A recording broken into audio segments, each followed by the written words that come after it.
Hello my dear students, कैसे बेटा आज हम स्टार्ट करते हैं नेक्स्ट पार्ट। लीनियर पॉलिनोमियल जो हम कर रहे हैं बेटा उसके ऊपर ही फोकस करते हैं। यहाँ पे एक क्वेश्चन दिया हुआ है, कह रहे हैं एग्जांपल नंबर 4 है आपकी बुक के अंदर और लिखा है the perimeter of a square of side x is 4x। हम सबको पता है कि पेरीमीटर क्या होता है। पेरीमीटर ऑफ स्क्वायर हम सबको पता है, जो पेरीमीटर ऑफ स्क्वायर होता है वो होता है 4 इंटू साइड। अगर ये आपका स्क्वायर है और ये इसकी साइड है तो इसका चारों साइड्स इक्वल होती है स्क्वायर की, तो इसका जो पेरीमीटर आ गया वो होता है 4 इंटू साइड, यानी कि 4 इंटू ए। ये होता है। क्वेश्चन कह रहा है थिंक एंड रिफ्लेक्ट में क्वेश्चन दे रखा है, वो कहता है find the perimeter of squares with side 1 centimetre. Case 1 कह रहा है अगर साइड को हम ले लेते हैं a, let side is equals to a, तो कह रहा है साइड 1 सेंटीमीटर है तो पेरीमीटर क्या होगा। तो आप सबको पता है पेरीमीटर इज 4 है, यानी कि 4 इंटू 1 इज 4 सेंटीमीटर। केस 2 कह रहा है अगर साइड 1.5 सेंटीमीटर है तो पेरीमीटर क्या होगा। तो अगर a 1.5 सेंटीमीटर है तो पेरीमीटर होता है 4 इंटू ए, यानी कि 4 इंटू 1.5 यानी कि 6 सेंटीमीटर। केस 3 भी है, कह रहा है अगर पेरीमीटर साइड 2 सेंटीमीटर है, यानी कि अगर a 2 सेंटीमीटर है तो पेरीमीटर हो जाएगा 4a, यानी कि 4 इंटू 2 8 सेंटीमीटर। केस 4 भी है, कह रहा है अगर साइड 2.5 है, बहुत सारे ऑप्शन दे दिए उसने आपको। केस 4 अगर a 2.5 सेंटीमीटर है तो पेरीमीटर क्या होगा 4 into a, it is 10 centimetre. Case 5 भी दे दिया, कह रहा है अगर 3 सेंटीमीटर साइड है तो पेरीमीटर क्या होगा। अगर a इज 3 सेंटीमीटर तो पेरीमीटर हो जाएगा 4 into a is equals to 12 centimetre. बहुत सारे केसेस उसने बना के दे दिया, खत्म। तो आगे पूछ रहा है, क्वेश्चन के अंदर भी क्वेश्चन है, कह रहा है what will happens to the perimeters. Perimeters में क्या होगा अगर हर साइड को मैं 0.5 सेंटीमीटर इंक्रीज कर दूं, हर साइड को, मतलब पांचों केस में। यहां पे साइड थी 1 सेंटीमीटर, वो क्वेश्चन कह रहा है आपसे, कह रहा है अब मैं साइड को 1 की जगह पे 1.5 सेंटीमीटर कर दूं तो पेरीमीटर पे क्या होगा। हर साइड को, मतलब हर केस के अंदर 0.5 इंक्रीज कर दो। तो पहले में 1 था तो 1.5 हो गया, तो पेरीमीटर हो गया 4 इंटू ए, 4 इंटू 1.5 यानी कि 6 centimetre. Case 2, case 3, case 4, case 5। Case 2 में a था 1.5 तो अब हो जाएगा, इसमें हो जाएगा 2 सेंटीमीटर। केस 3 में a 2 था तो अब a हो जाएगा 2.5 सेंटीमीटर। केस 4 में a 2.5 था तो अब हो जाएगा 3 सेंटीमीटर, क्योंकि उसने खुद बोला है कि 0.5 इंक्रीज कर दो, और इसमें 3 था तो हो जाएगा 3.5 सेंटीमीटर। तो पेरीमीटर क्या होगा, पेरीमीटर निकालते हैं। पेरीमीटर इज 4 है, 4 इंटू 2 इज 8 सेंटीमीटर। पेरीमीटर 4 है, 4 into 2.5 is 10 centimetre. Perimeter is 4 है, 4 इंटू 3 इज 12 सेंटीमीटर। और पेरीमीटर इज 4 है, 4 इंटू 3.5 12 और 2 14 सेंटीमीटर। अब वो एक कंक्लूजन मांग रहा है कि हुआ क्या, आप ये बताओ। तो सिंपल चीज थी निकालना, इतने 10 पार्ट बना दिए उसने, 10, 5 एरे 5 बोरे।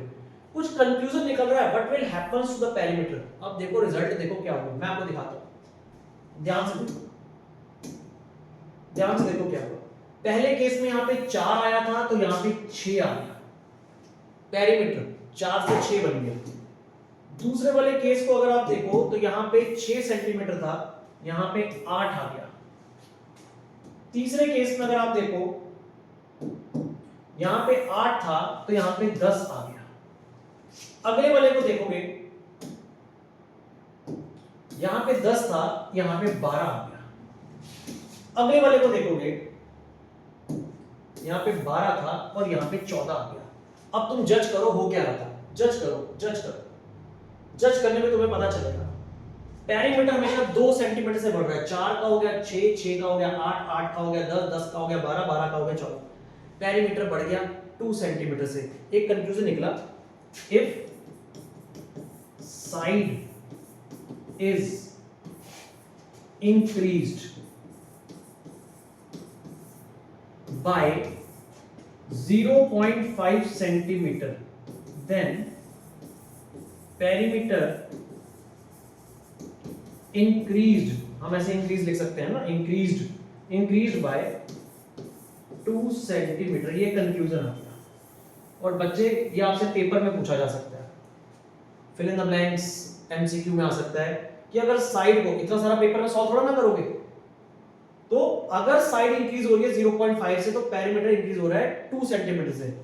0.5 का 4 गुना होता है 2, यानी कि 4 टाइम्स बढ़ेगा, यानी कि on every increase in side by 1 centimetre, अगर कभी भी 1 सेंटीमीटर साइड बढ़ाओगे then perimeter increased by 4 centimetre. ये कंक्लूजन आ गया। ये match the column, fill in the blanks, MCQ में आ सकता है। आपने देखा ना, सिर्फ 1 से 1.5 किया था, 2 से 2.5 किया था, तो 2 सेंटीमीटर का पेरीमीटर बढ़ गया। तो इसका मतलब है 0.5 का 4 गुना है वो। 0.5 और 2 में 4 गुना का डिफरेंस होता है। देखो ना, 0.5 को अगर आप 4 से मल्टीप्लाई करोगे तब 2 आता है, यानी कि 4 टाइम्स बढ़ता है। तो एक कंक्लूजन निकल गया कि अगर कभी भी साइड 1 सेंटीमीटर बढ़ेगी, कभी भी साइड, कभी भी 5 से 6 हो जाए, 6 से 7 हो जाए, 7 से 8 हो जाए, तो पेरीमीटर 4 गुना बढ़ जाएगा, 4 टाइम्स बढ़ जाएगा, 4 सेंटीमीटर बढ़ जाएगा। Increase by 4 centimetre. ठीक है, increase by 4 centimetre, done in each case. चलो नेक्स्ट क्वेश्चन करते हैं। कॉपी पेस्ट कर लेना, कोई क्वेश्चन नहीं समझ में आता पीछे जाओ, वापस वीडियो को देखो। ठीक है, next question. A chess club charges a chess club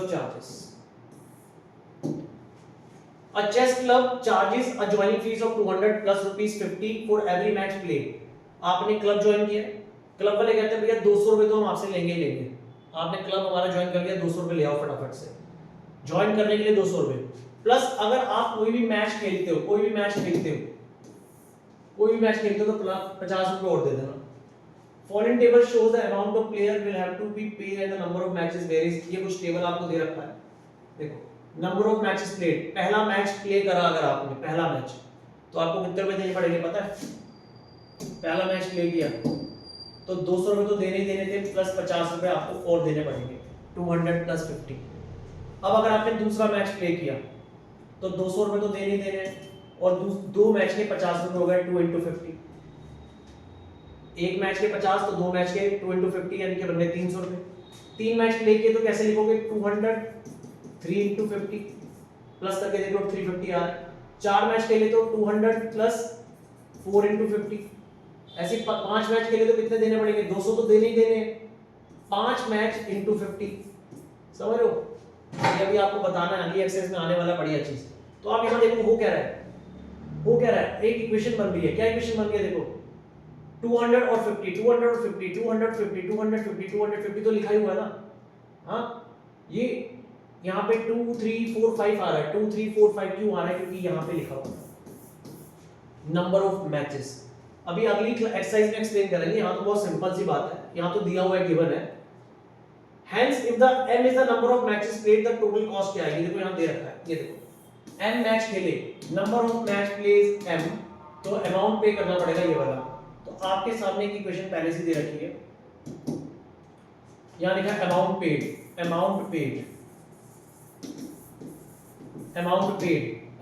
कितना है?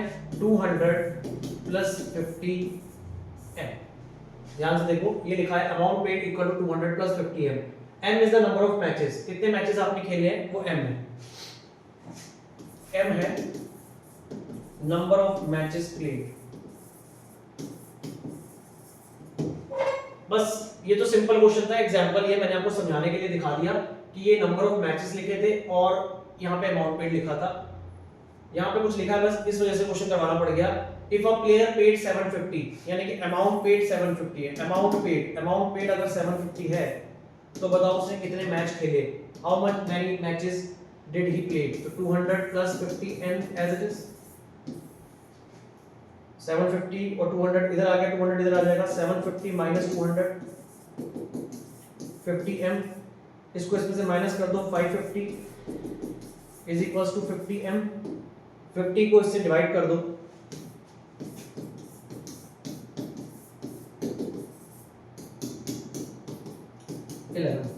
11 मैचेस प्लेड, 11 मैचेस प्लेड। अगर आप 11 मैच प्ले करोगे तो आपको 750 रुपए देने पड़ेंगे, ठीक है। एग्जाम्पल नंबर 6, बहुत अच्छा क्वेश्चन। अरे अरे काम आ गया भाई, वापस आ जा। अच्छा क्वेश्चन है, एक्सरसाइज में आपको ऐसे क्वेश्चन मिलेंगे। The sum of two number 64, दो नंबर है, दो नंबर उनका सम है 64।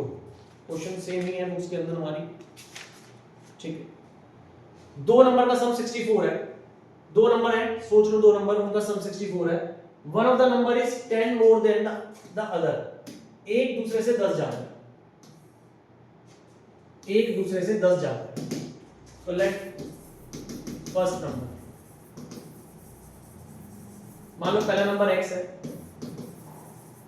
तो अदर नंबर क्या होगा, दूसरा नंबर पहले नंबर से 10 ज्यादा है, तो अगर एक x था तो दूसरा हो जाएगा x plus 10 according to question, according to question sum of two number 64, दोनों का सम 64 था, सम इज इक्वल टू 64, पहला नंबर प्लस दूसरा number is equal to 64, x 2x is equal to 64 minus 10, 2x is equal to 54, x is equal to 54 by 2 यानी कि आ गया 27। तो first number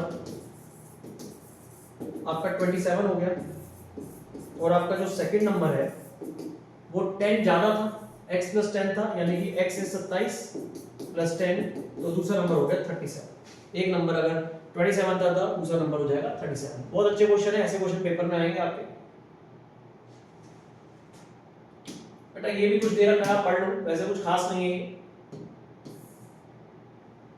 theory में दे रखा है आपकी बुक के अंदर। इसे हम कहते हैं इनपुट आउटपुट प्रोसेस, कुछ खास नहीं है, यहाँ पे लिखा है इनपुट आउटपुट प्रोसेस में लिख देता हूँ, इनपुट आउटपुट प्रोसेस। अब ये इनपुट आउटपुट प्रोसेस क्या है, बहुत सिंपल सी बात है, मैं आपको बताता हूँ, यहीं से ले लेता हूँ। यहाँ लिखा है y equal to 2x plus 3, y is equal to 2x plus 3, कुछ ऐसा लिखा है। वो कह रहा है अगर x की वैल्यू 4 मैं यहाँ पे इनपुट करता हूँ, ठीक है, x की वैल्यू 4 को यहाँ पे पुट करता हूँ, इनपुट मतलब पुट करता हूँ, put x is equal to 4। अगर इस इक्वेशन में मैं x की वैल्यू को, देखो यहाँ पे एरो बना हुआ है, अगर मैं x की वैल्यू यहाँ पे पुट करता हूँ तो यहाँ से बाहर निकलेगी y की वैल्यू, इनपुट आउटपुट, मतलब क्या इनपुट का डाला आपने तो क्या आउटपुट निकला। अगर x की वैल्यू आप 4 डालते हो तो y देखो कितना आने वाला है, 2 into 4 plus 3, 8 plus 3, तो y is equals to 11। यानी कि अगर आप किसी इक्वेशन में, किसी अलजेब्रिक इक्वेशन के अंदर x डालोगे तो y आ जाएगा, बस इसी को कहते हैं इनपुट आउटपुट प्रोसेस, ठीक है। एक्सरसाइज हमारी आ गई है, बहुत आसान एक्सरसाइज है। पहला question, find the value of linear polynomial 5x 3, clear लिखा है 5x 3 दे रखा है, इसकी वैल्यू निकालनी है, ठीक है, इसकी वैल्यू निकालनी है, ओके, बस इतना ही काम है। तीन पार्ट है, पहला पार्ट x इक्वल टू 0, तो बेटा 0 डाल दो, 5 into 0 minus 3, 0 minus 3, answer is -3। पहला पार्ट खत्म भी हो गया बेटा। दूसरा पार्ट, दूसरे पार्ट में दे रखा है x is equal to -1, 5 into -1 -3, -5 -3 it is equal to -8। दूसरा पार्ट में खत्म हो गया, इनपुट आउटपुट हो गया ना, वैल्यू डाली, इनपुट डाला, आउटपुट बाहर आ गया। तीसरा पार्ट अगेन 5x - 3, यहाँ पे x को 2 डालना, 2 डाल दो तो 5 into 2 - 3, 10 - 3 is equal to 7। Question ये खत्म हो गया। सेम क्वेश्चन नंबर 2 है, find the value of quadratic polynomial. देखो यहाँ पे लीनियर था, यहाँ पे लिखा है क्वाड्रिक, तो आपको डरना नहीं है, करना वैसे ही है। Find the linear of quadratic polynomial दे रखा है, अगर s 3 पार्ट दे रखे हैं, तो अगेन आंसर नंबर 2 के 3 पार्ट है। पहला part 7s square minus 4s plus 6। First part में s को 0 डालना है। डालो यार, मैं जरा पानी पी लेता हूँ, देखे तुम लोग आंसर निकाल पा रहे हो कि नहीं।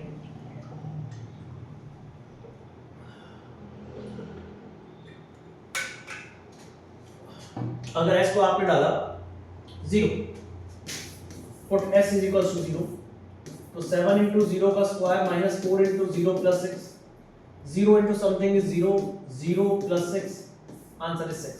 खत्म। दूसरा part 7s square minus 4s plus 6, अब की बार डालना है s को -3। वीडियो को पॉज करो और इसको निकाल के देखो, साथ साथ क्वेश्चन को नोटिंग किया करो, सारे क्वेश्चंस को।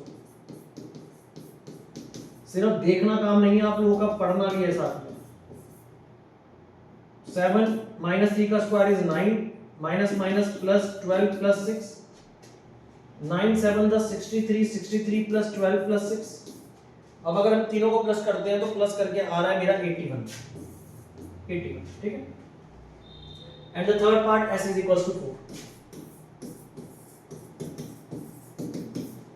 सिर्फ वीडियोस को देखना नहीं होता, वीडियोस को साथ साथ करना होता है, ये बात याद रखना हमेशा।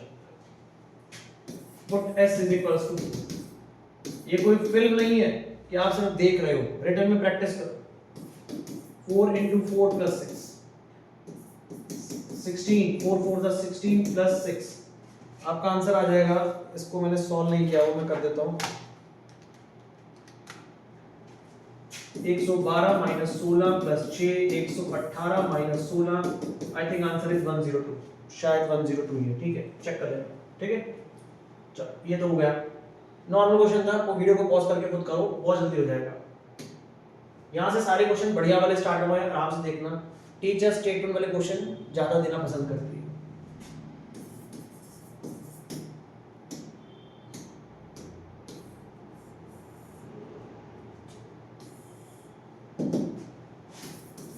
Answer number 3, the present age of Salil's mother is 3 times the Salil present as.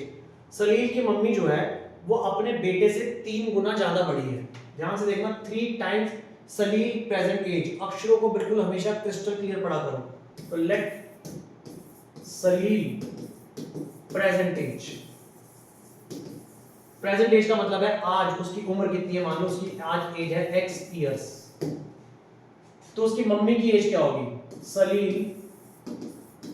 सलील्स mother as, उसकी मम्मी की एज हो जाएगी 3x ईयर, क्योंकि उसकी मम्मी जो है वो अपने बेटे की 3 गुना है, तो 3 गुना उम्र हो जाएगी। आफ्टर 5 ईयर, बेटा आफ्टर या हेंस लिखा हो, आफ्टर या हेंस लिखा हो तो इसका मतलब है प्लस करना है, एज प्लस हो रही है, आगे जा रही है। 5 साल बाद 5 इयर्स, तो इसका मतलब हो गया जो सलील है उसकी एज हो जाएगी x प्लस 5 इयर्स, और उसकी मम्मी की एज हो जाएगी 3x। 3x पहले आज एज थी 3x, 5 साल बाद हो जाएगी 3x प्लस 5 ईयर। अब कह रहा है after 5 year there age will add करना है, ऐड अप टू 70 ईयर, यानी कि दोनों की एज को प्लस कर दोगे तो 70 आएगा। तो according to question x plus 5, 3x plus 5 is equals to 70। x और 3x 4x, 5 और 5 10 इज इक्वल टू 70। 4x 10 में जाके माइनस हो जाएगा 60, x की वैल्यू 4 डिवाइड कर देंगे, आ गया 15। What is x? What is x? x is the Salil present age, तो सलील की प्रेजेंट एज है 15 साल, तो सलील एज 15 इयर्स। और मदर एज, मदर की एज थी 3x, यानी कि 3 इंटू x यानी कि 45 इयर्स। यानी कि सलील जो है वो आपका 15 साल का है, उसकी मम्मी जो है वो कितने साल की है बेटा? 3 साल की, 45 इयर्स की। नेक्स्ट क्वेश्चन करते हैं। नेक्स्ट क्वेश्चन मैं सोच रहा हूँ नेक्स्ट स्क्रीन पे लगा देता हूँ, नहीं चलो नेक्स्ट स्क्रीन पे लगा देते हैं इसको।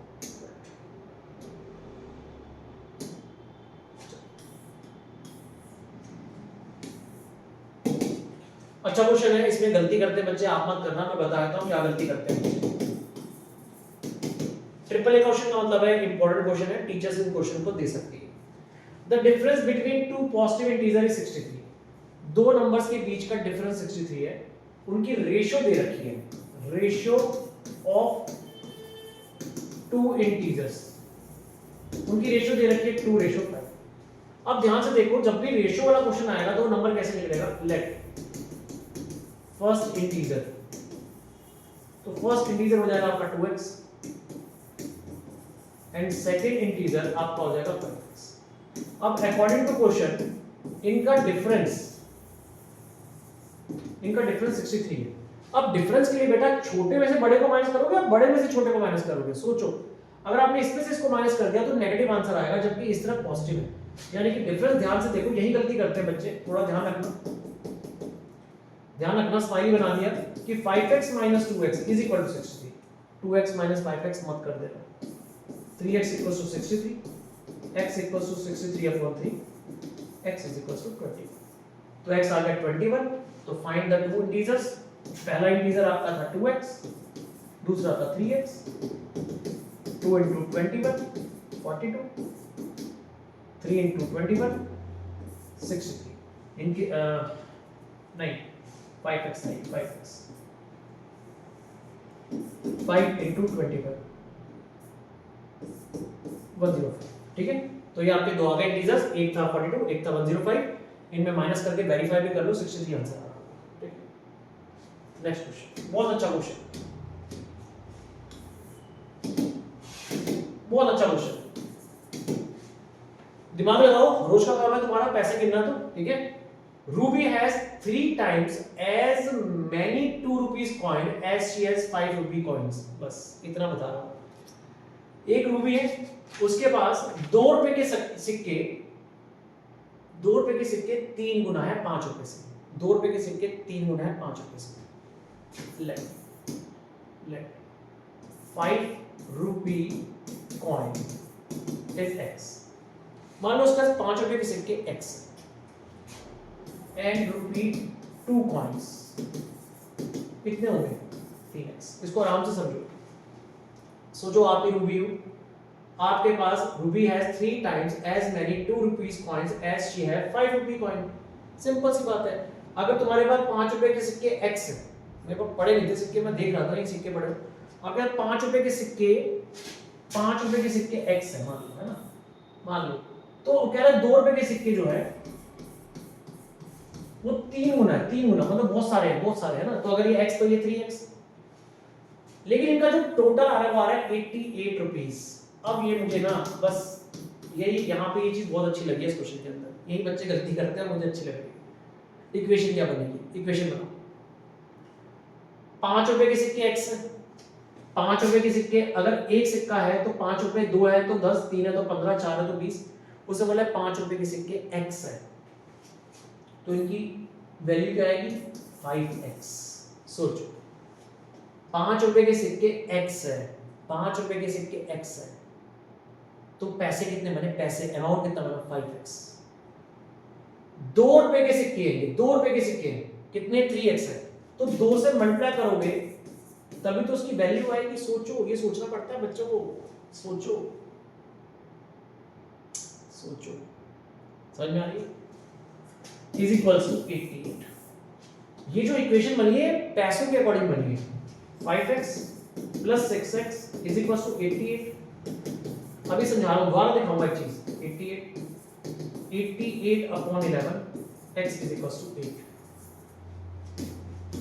यानी कि ₹5 कॉइन, ₹5 कॉइन x था, यानी कि वो 8 आ गया, और ₹2 कॉइन कितना था 3x, 3 × 8 यानी कि 24 आ गया। अब इस क्वेश्चन को समझो क्या कह रहा है, अब आंसर के हिसाब से समझो। देखो 5 रुपए के सिक्के 8 थे, ये 8 जो है वो ये निकला है, 5 रुपए के तुम्हारे पास 8 सिक्के, सोचो इमेजिन करो 5 रुपए के 8 सिक्के हैं, तो पैसे कितने हुए, 5 रुपए के सिक्के अगर 8 पड़े तुम्हारे सामने तो तुम्हारे पास बेटा कितने पैसे हुए, तो तुम कैसे करोगे 5 × 8 यानी कि x।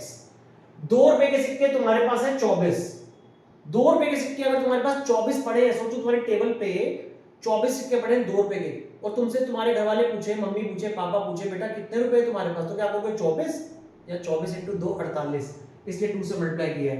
मेरी बात समझ में आ गई हो तो ध्यान से समझना, आ गई है, नहीं आई तो वीडियो को रिवर्स करो। 5x + 2 × 3x = 88। ठीक है, मस्त question. A farmer cut a 300 feet fence into 2 pieces of a different size। एक फेंस है, फेंस का मतलब समझ लो एक लकड़ी का टुकड़ा है, ये एक लकड़ी का टुकड़ा है, और ये जो है वो 300 फीट का है, 300 फीट का एक लकड़ी का टुकड़ा है, ये समझ लो आप, एक फेंस है। इसके दो टुकड़े किए गए। The longer piece is 4 times as long as the shortest। एक लॉन्गर टुकड़ा है, एक शॉर्टेस्ट टुकड़ा है। जो लॉन्गर है वो 4 गुना बड़ा है शॉर्टेस्ट से, तो लेट शॉर्टेस्ट पीस, मान लो शॉर्टेस्ट पीस x फीट का है, तो लॉन्गर कितना है, लॉन्गर पीस हो गया 4 × x, 4 गुना बड़ा है। तो अकॉर्डिंग टू क्वेश्चन छोटा टुकड़ा और बड़ा टुकड़ा इन दोनों को मिला दूंगा तो 300 फीट ही तो बनेगा। तो x + 4x = 300, 5x = 300, x = 300/5, यानी कि x = 60, यानी कि जो सबसे छोटा टुकड़ा है वो 60 फीट का है, यानी कि x आपका हो गया 60, तो 4x आपका हो गया 4 × 60, यानी कि 240। How long are the two piece, एक टुकड़ा 60 का और एक टुकड़ा 240। आई थिंक ये लास्ट क्वेश्चन एक्सरसाइज का। If the length of the rectangle is 3 more than the twice its width, rectangle बना लेते हैं, सिंपल क्वेश्चन। कह रहा जो लेंथ है रेक्टेंगल की वो 3 गुना ज्यादा है विड्थ से, ये होती है विड्थ, हम ब्रेड्थ भी बोलते हैं इसको। मान लो ब्रेड्थ x है, ठीक है, और लेंथ के बारे में क्या इंफॉर्मेशन है, कह रहा जो लेंथ है वो 3 मोर है, 3 ज्यादा है, 3 ज्यादा है ट्वाइस, यानी कि लेंथ जो है वो twice of width, twice its width. तो विड्थ अगर x है तो ये हो गया 2x, और 3 ज्यादा है तो लेंथ हो गई 2x + 3। पढ़ के देखो, लाइन लिखा हुआ है 3 more than twice its width, और पेरीमीटर दे रखा है 24 पेरीमीटर। मेरे सारे बच्चों को पेरीमीटर पता है, पेरीमीटर ऑफ रेक्टेंगल होता है 2l + b। भाई नहीं पता तो याद कर लो, ये फॉर्मूला तो चाहिए चाहिए पूरे साल। 2l + b = 24, length is 2x + 3 और ब्रेड्थ इज x। लेंथ की जगह लेंथ डालती, ब्रेड्थ की जगह ब्रेड्थ डालती, 2x + x 3x, 2 से मल्टीप्लाई कर दो 6x + 6 = 24, 6x = 18, x = 18/6 यानी कि 3, यानी कि जो विड्थ है यानी कि जो ब्रेड्थ है वो आ गई 3 क्योंकि वो x थी, और जो लेंथ है वो आ जाएगी हमारी 2x + 3 यानी कि 2 × 3 + 3, 6 + 3 is 9 सेंटीमीटर। बहुत अच्छे क्वेश्चन थे सारे, kindly note it down please.